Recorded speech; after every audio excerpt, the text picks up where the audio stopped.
आप सभी दर्शकों को मेरा नमस्कार। दोस्तों, इस वीडियो के अंदर मैं आपके लिए लेकर आया हूं Bihar assistant professor latest update. ये आप देखिए, बिहार राज्य विश्वविद्यालय सेवा आयोग पटना के द्वारा ये अभी अभी एक आवश्यक सूचना जारी की है। और ये किससे संबंधित है? ये असिस्टेंट प्रोफेसर भर्ती विज्ञापन 2020-21 विषय नेपाली से संबंधित है।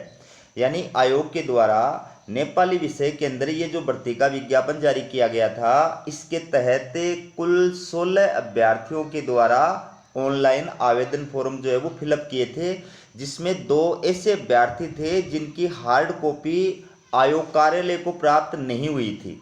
तो इस प्रकार से मात्र 14 अभ्यर्थियों के आवेदन फॉर्म की हार्ड कॉपी जो है वो आयोग कार्यालय को प्राप्त हुई थी।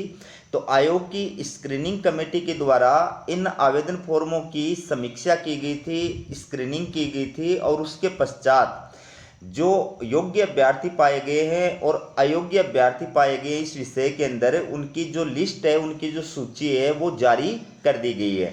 तो कुल 9 अभ्यर्थी ऐसे हैं जिनके आवेदन फॉर्म को स्क्रीनिंग के पश्चात आयोग के द्वारा स्वीकार किया गया है, और शेष अभ्यर्थियों के आवेदन फॉर्म को आयोग के द्वारा अस्वीकार किया गया है। तो जिन अभ्यर्थियों के आवेदन फॉर्म को स्वीकार किया गया है, आप देख सकते हैं, ये उन अभ्यर्थियों की डिटेल है, ठीक है। और जिस अभ्यर्थी से कोई डॉक्यूमेंट्स वगैरह मांगा गया है वो उसके नाम के यानी यूआईडी नंबर के सामने दिया हुआ है, ये आप इसमें देख सकते हैं। तो ये 9 अभ्यर्थी हैं, इनके आवेदन फॉर्म को आयोग के द्वारा स्वीकार कर लिया गया है।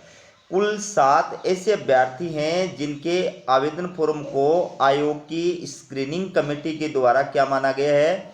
अयोग्य माना गया है। इस वजह से उनके आवेदन फॉर्म को अस्वीकार कर दिया गया है।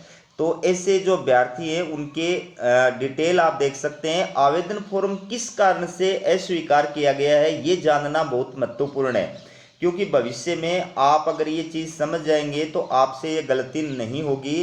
तो ये ऐसे अभ्यर्थी हैं जिनके पीजी के अंदर, मास्टर डिग्री के अंदर 55% मार्क्स नहीं थे, उसके बावजूद इन्होंने अप्लाई कर दिया। जबकि असिस्टेंट प्रोफेसर की जो क्वालिफिकेशन है उसमें साफ साफ कहा गया है कि मास्टर डिग्री के अंदर आपके 55% मार्क्स होने चाहिए, तभी आप योग्य हैं। लेकिन इनके 55% मार्क्स नहीं थे, उसके बावजूद इन्होंने जो है यहाँ पर अप्लाई किया है। ये जो अभ्यर्थी है, इनका आवेदन फॉर्म इसलिए जो है अस्वीकार किया गया है कि न तो ये नेट क्वालिफाइड है, न जो बिहार एलिजिबिलिटी टेस्ट है, स्टेट पात्रता परीक्षा है, वो क्वालिफाइड है। और पीएचडी बेस पर इसने जो है वो अप्लाई किया था, लेकिन इसकी जो पीएचडी है वो यूजीसी रूल्स 2009 या 2016 के अकॉर्डिंग नहीं होने की वजह से इसको जो 5 बिंदुओं का एक सत्यापित प्रमाण पत्र सक्षम अधिकारी के द्वारा जारी किया हुआ वो आवेदन फॉर्म के साथ लगाना था, और अपलोड करके जो है ऑनलाइन जो अपलोड करना था वो इसके द्वारा नहीं किया गया है, और नहीं वो आवेदन फॉर्म के साथ लगाया गया है। इस वजह से ये आवेदन फॉर्म जो है वो इसका अस्वीकृत किया गया है। तो ये 5 बिंदुओं का सत्यापित प्रमाण पत्र क्या होता है? अगर आप इसके बारे में विस्तार से जानना चाहते हैं तो मुझे कमेंट करें, मैं आपके लिए इस विषय पर वीडियो बना करके लेके आऊँगा ताकि आपको इस बारे में जानकारी प्रदान हो सके, ठीक है। अब आयोग के द्वारा कुछ निर्देश दिए गए हैं कि ये जो अभ्यर्थी हैं इनकी ये अभ्यर्थिता पूर्णतः औपबंधिक है, यानी प्रोविजनल है, ठीक है ना। इनको अस्थायी रूप से इंटरव्यू के लिए सफल घोषित किया गया है। तो अगर इन अभ्यर्थियों को इंटरव्यू के लिए, साक्षात्कार के लिए आयोग के द्वारा बुलाया जाता है तो उस टाइम पर इनको अपने सारे जो शैक्षणिक डॉक्यूमेंट हैं, जिसमें अंक तालिका होती है, प्रमाण पत्र होता है, डिग्री होती है, इसके अलावा आपके पास में अगर टीचिंग एक्सपीरियंस है कॉलेज के अंदर या यूनिवर्सिटी के अंदर पढ़ाने का, वो है। इसके अलावा आपने रिसर्च पेपर पब्लिश कर रखे हैं, वो है। अगर आपको किसी प्रकार का अवार्ड वगैरह मिला हुआ है, नेशनल लेवल का, इंटरनेशनल लेवल का, स्टेट लेवल का, तो वो ये सारे जो कागजात हैं आपको मूल प्रति के रूप में इंटरव्यू के टाइम पर प्रस्तुत करने होंगे। बाकी इंटरव्यू के लिए पात्र अभ्यर्थियों की जो सूची है वो आयोग के द्वारा अलग से जारी की जाएगी। तो दोस्तों, आपको बता दूं कि हमारा ये यूट्यूब चैनल सिर्फ बिहार और यूपी के असिस्टेंट प्रोफेसर से जुड़े हुए अपडेट्स आपके लिए लेकर आता है, इसलिए हमारे चैनल को सब्सक्राइब जरूर करें क्योंकि बिहार की असिस्टेंट प्रोफेसर की जो भी अपडेट आएगी मैं हमेशा आपके लिए जो है वो वीडियो लेकर के आता हूँ। एक महत्वपूर्ण जो पॉइंट है 7 नंबर का, ये आपके लिए समझने लायक है। इसमें आयोग ने क्या कहा है कि वैसे अभ्यर्थी जो आयोग द्वारा विज्ञापित विषय अथवा आयोग द्वारा निर्धारित संबद्ध या समतुल्य विषय में नेट उत्तीर्ण नहीं है तथा पीएचडी कार्यक्रम के लिए संबंधित विश्वविद्यालय में यूजीसी रेगुलेशन 2009 लागू होने के पूर्व पंजीकृत हैं, उन्हें विज्ञापन की कंडिका 4.1 खंड सेकंड के आलोक में संबंधित विश्वविद्यालय के कुल सचिव या संकाय अध्यक्ष, और ये कुल सचिव या संकाय अध्यक्ष कौन होने चाहिए, ये शैक्षणिक मामलों के होने चाहिए। तो इनके द्वारा सत्यापित या निर्गत पीएचडी उपाधि संबंधी 5 शर्तों को पूरा करने का प्रमाण पत्र ऑनलाइन आवेदन के साथ संलग्न करना आवश्यक था। दोस्तों आपको बता दूं कि पीएचडी बेस पर वही अभ्यर्थी अप्लाई कर सकते हैं जिनकी पीएचडी की जो डिग्री है वो यूजीसी रूल्स 2009 या 2016 के अकॉर्डिंग है।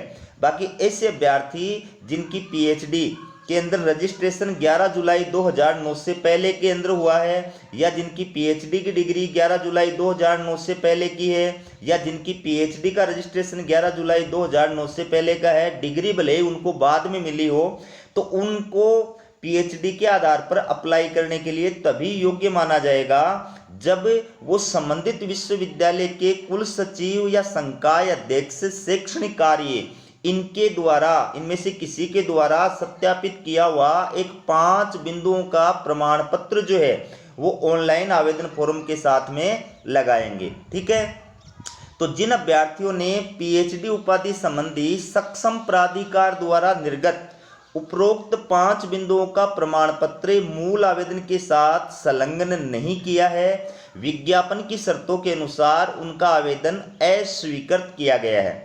साथ ही उन्हें उक्त प्रमाण पत्र समर्पित करने हेतु कोई अवसर प्रदान नहीं किया गया है। तो भविष्य में आपको इस चीज का ध्यान रखना है। अगला जो पॉइंट है इसमें क्या कहा है, यदि किसी अभ्यर्थी को किसी प्रकार का दावा या आपत्ति है तो 28 जुलाई 2025 साय 5 बजे तक केवल आयोग की ये जो ईमेल आईडी दी गई है इस पर अपनी आपत्ति, अपना दावा भेज सकते हैं। यानी आयोग के द्वारा ये जो योग्य और अयोग्य अभ्यर्थियों की सूची जारी की गई है, अगर इससे आप संतुष्ट नहीं है, आपको कोई दावा या आपत्ति है, तो आप आयोग कार्यालय में उसकी ईमेल आईडी के ऊपर अपना जो दावा या आपत्ति है वो भेज सकते हैं। आपका जो इंटरव्यू है, जो साक्षात्कार है, वो 30 जुलाई 2025 को आयोजित किया जाएगा, और इंटरव्यू का जो लेटर है, अंतर्वीक्षा पत्र, ठीक है, ये आपके घर के एड्रेस पर भी भेज दिया गया है, आपकी ईमेल आईडी के ऊपर भी आपको भेज दिया गया है। तो उससे अंतर्वीक्षा पत्र पर कॉल लेटर के ऊपर आपके इंटरव्यू के लिए निर्धारित तिथि, समय, इन सब की विस्तार से जानकारी प्रदान की गई है। ठीक है, इसके अलावा आयोग ने यह भी कहा है कि जिन अभ्यर्थियों को साक्षात्कार के लिए बुलाया जा रहा है ये सिर्फ प्रोविजनल है, अस्थायी है। साक्षात्कार में शामिल होने का मतलब ये नहीं है कि आप उस पद के लिए पूरी तरह से योग्य हैं, क्योंकि आपके डॉक्यूमेंट्स का जो वेरिफिकेशन है या डॉक्यूमेंट्स की जो जांच है वो आयोग के द्वारा साक्षात्कार से पूर्व जो है वो की जाएगी। इसलिए साक्षात्कार के अंदर शामिल होने वाले दिन आपको अपने सारे ओरिजिनल जो डॉक्यूमेंट्स हैं प्लस उनकी सेल्फ अटेस्टेड जो फोटोकॉपी है ये सब लेकर के आपको आयोग कार्यालय के अंदर और उपस्थित होना है। ठीक है, तो ये थी आपके लिए बिहार असिस्टेंट प्रोफेसर से जुड़ी हुई अपडेट। इसी प्रकार की अपडेट पाने के लिए हमारे चैनल को सब्सक्राइब जरूर कीजिएगा। हमारा वीडियो देखने के लिए आप सभी का बहुत बहुत धन्यवाद।